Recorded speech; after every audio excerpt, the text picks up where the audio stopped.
As time has expired, the chair recognizes the gentlewoman from Arizona, Ms. Ansari. You're recognized for 5 minutes. Thank you for being here, Secretary Burgum. I'm just going to jump right into it. You seem to be quite concerned with any incentives for clean energy development, but as the president's ex-BFF, Elon Musk, keeps tweeting, folks often fail to mention the billions of dollars that go towards oil and gas subsidies. Secretary, do you know how much taxpayers subsidize fossil fuels each year? I'm sorry, I missed the last part of your question. How much do taxpayers subsidize oil and gas each year? Well, there are no direct subsidies against oil and gas, but there's the only thing that historically there was some tax preferential treatment. A lot of that went away with the IRA. The hundreds of billions that were driven towards solar and wind far exceed anything that's ever been given to the oil and gas industry. Actually, according to the IMF, Secretary Burgum, in 2022, U.S. subsidies for fossil fuels totaled $757 billion. That's $3 billion in explicit direct subsidies and $754 billion in implicit subsidies like public health and environmental impacts. Now, putting aside the $754 billion in implicit subsidies in case you don't recognize the existence of sacrifice zones like Cancer Alley, let's focus on that $3 billion number. Are you familiar with the intangible drilling cost tax deduction, yes or no? Yes, that's what I was referring to in terms of preferential tax treatment. And do you know how much the subsidy costs taxpayers? I know that it was removed in the IRA and doesn't exist today. According to the Nonpartisan Congressional Research Service, the subsidy costs taxpayers $3.3 billion over a 5-year period. Do you know how long this deduction has been in U.S. code? I think since the 1920s.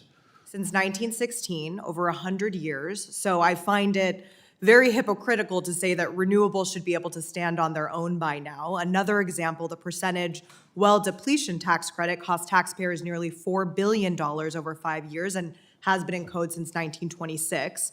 Foreign income tax exemptions cost taxpayers a whopping $33 billion over 5 years. But the tax code isn't the only way that fossil fuels take advantage of American taxpayers.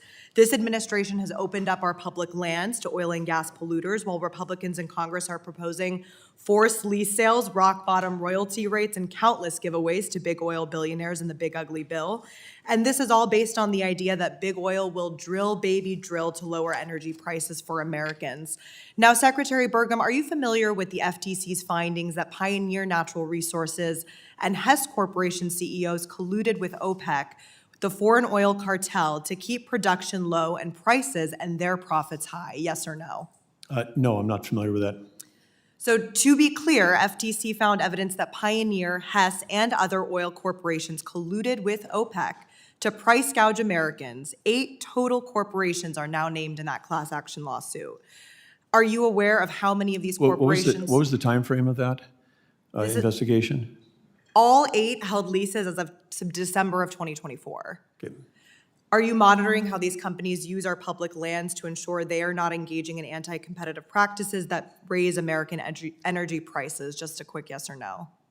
I have zero belief that there's any collusion going on that would be raising prices. These are companies that have invested billions to try to generate more oil and gas, and when they do that, that helps supply, helps lower the price. So to clarify, if any of these companies are found civilly or criminally liable of collusion with OPEC to raise American energy prices, would they still be allowed to operate on our public lands and waters? Yes or no, please? Well, I'd be shocked if these cases go forward because I don't believe that there's any substance there. So is that a yes or no? Well, I have to wait to see. I always follow the law, so we'll see what the court comes up with. But if the court comes up with something, I'm sure it'll be challenged because I don't think there's any substance there.